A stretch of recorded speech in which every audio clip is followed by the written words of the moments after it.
I always feel like when you drink coffee like this, it's like that little kid that, like, why do kids always drink like this? I don't know. Anyway. Hi. Welcome back to my channel. I have this piece of hair that has decided to just not cooperate today, so y'all gonna have to deal with that. Anyway, so in today's video, I thought it would be a good idea to talk about some of the tips and suggestions that I've been using that have helped me significantly to get through my recovery so far. Some of them you've probably heard of, and some are very personal to me, that I've just found to be great ways to kind of get over urges, or if I'm having a bad body image day, these are some of the tips that I've been using just to help me get through. Yeah, so if you're interested, keep watching. So the first tip that I have is to journal. So this is something that I kind of got really annoyed of hearing. You know, everyone was kind of like, just write down your thoughts, but I journal. I've been journaling since I was about 13. So I have quite a significant amount of journals. And I write anything down. Someone, you know, people ask that question that's like, if your house was on fire, which is a horrible thing to say, but what would you grab? And other than like family, pets, whatever, I would probably grab my journals, just because there is so much in them. Yeah, so I think this was my first one. Yeah, Friday, June 18th, 2010. I was in grade 9. Yeah, I don't know, and I've just written down a lot. This has also been really helpful when I'm in therapy kind of thing, to go back and kind of point out areas that might have been indications of certain things. So on this page, for example, I don't know if I should show this, but it's a little picture of me and 105 in huge numbers, because at that time I thought that was like a goal weight to be at, which was not. Okay, I don't like talking about weight, obviously, but for me, my height and activity and everything, 105 is not good. But the point is, this was in 2010. We're now 11 years later, and anyway, yeah, so journaling. Just write down exactly what you feel. Start by setting a timer for like 5 minutes and just write. It can be song lyrics, it can be what you're looking at outside, and it might take a while to get into it, but yeah, I don't know, it's obviously worked for me in a way.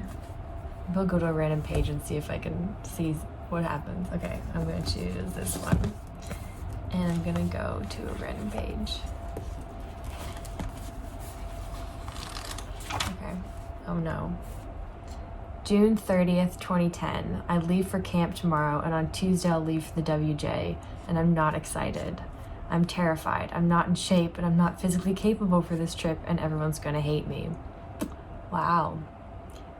So just to explain that a little bit, WJ was, it's called the Wilderness Journey, and in Canada, people go camping a lot, and it was essentially, I think 12 days, a 12-day canoe trip.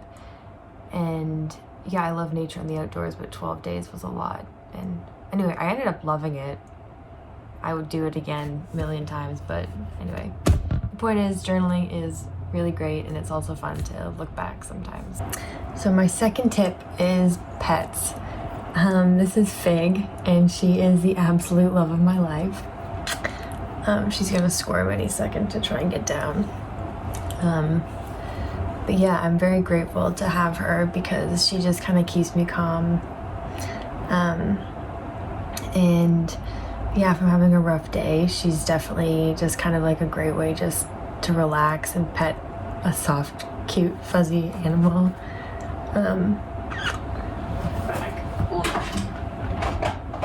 She just kind of runs around.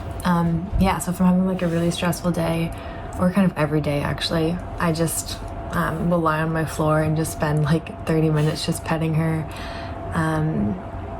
she's kind of free to roam around my room, so sometimes she'll, you know, bump her head against my leg and want a pet, and it's just kind of a nice reminder just to kind of take life easy. And yeah, it's just a nice thing just to kind of see hopping around, so she'll hopefully pop up in some of my videos.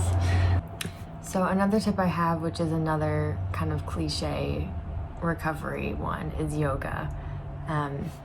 I'm actually trained as a yoga teacher. I went to Thailand for a few months and got my yoga teaching certificate.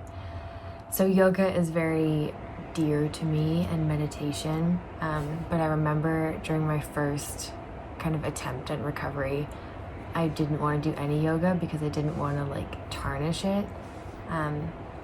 But this time around I've actually been doing a lot of yoga, and I found it has been really helpful in kind of getting not used to my body, but getting more accustomed to my body and trying to accept it more, instead of completely avoiding it or overanalyzing it. You're just observing it and paying attention to, you know, your right foot instead of, you know, the extra weight that you might be feeling, or if you're feeling uncomfortable with a certain body part, shifting your focus to something else, and, you know, focusing on the breath and, you know, all of those things. That's been very helpful to me. You know, a meditation at the end of the day or at the very beginning of the day when your thoughts aren't totally racing. Yeah, I think yoga and meditation are great ways to kind of calm yourself down if you can get into that place. So another tip I have is nature, and to get outside if you can. Obviously COVID and everything has made things a little difficult, so I'm not obviously going to urge anyone to do something that would put their health in jeopardy, but I think getting a bit of fresh air every day is a good idea. Now, what you have to be careful of, especially for me, is the intention behind the reason you're going for a walk, and making sure that it is for mindfulness and to get fresh air and not a form of exercise. This is for me specifically. I know for some people exercise is good, and I definitely do a lot of exercise, but I'll kind of use the excuse of getting fresh air as a way to, you know, go on a fast walk and try to compensate. But if you're in the right mindset and you've got nice music on and it's a beautiful day outside, then yeah, getting into nature and going outside. Plants are also helpful. I have many plants around my room, like all over the place, and I find that they're very helpful if you can't kill them. I unfortunately kill pretty much all of my plants, but so far I've got a few that are still alive. But yeah, while going for a walk, music and plants are good suggestions just to keep you happy.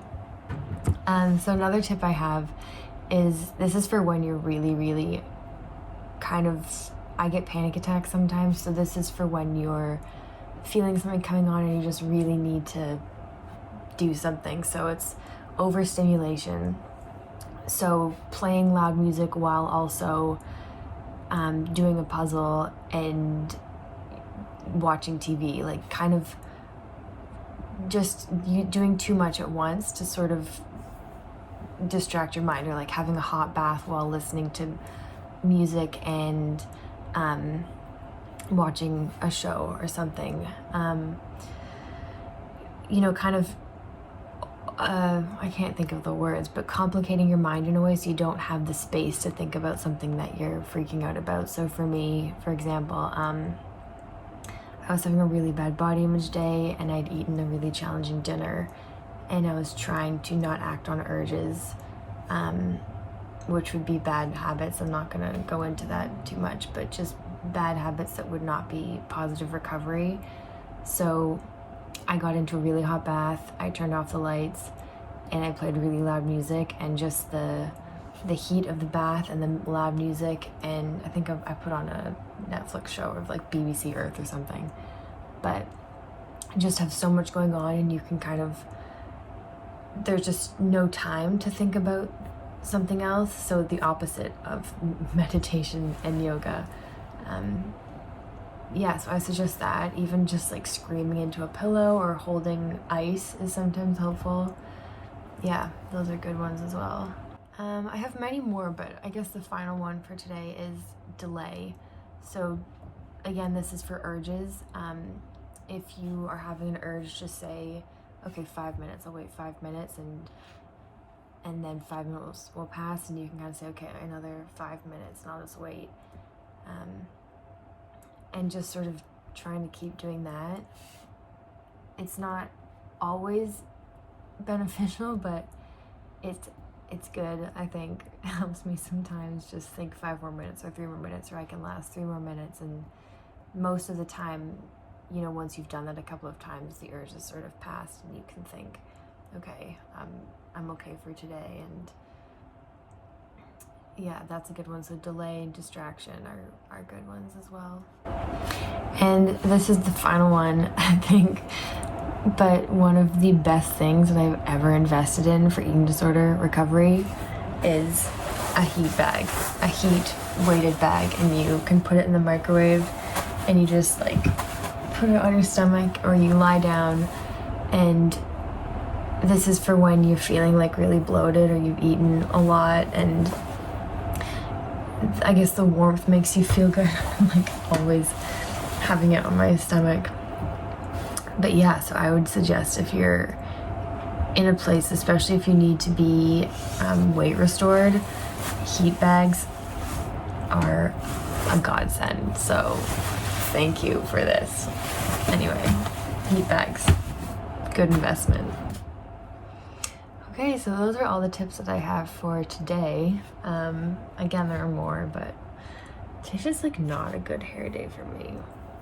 I don't know. I do like doing these videos though. They're kind of fun. I have, I think, less than 30 followers, so shout out to the, I don't know, 28 of you. I don't know. These are more for me, but they're fun. I'm just gonna go on a ramble and talk to myself. I'm filming on my phone, which is why it falls down a lot, but yeah, I'm just trying to get through today. It's not a great body image day today. I haven't had breakfast, and I know I should do that, so I'm gonna get on that. If you have not had your breakfast yet either, go eat your breakfast. Talk to you later.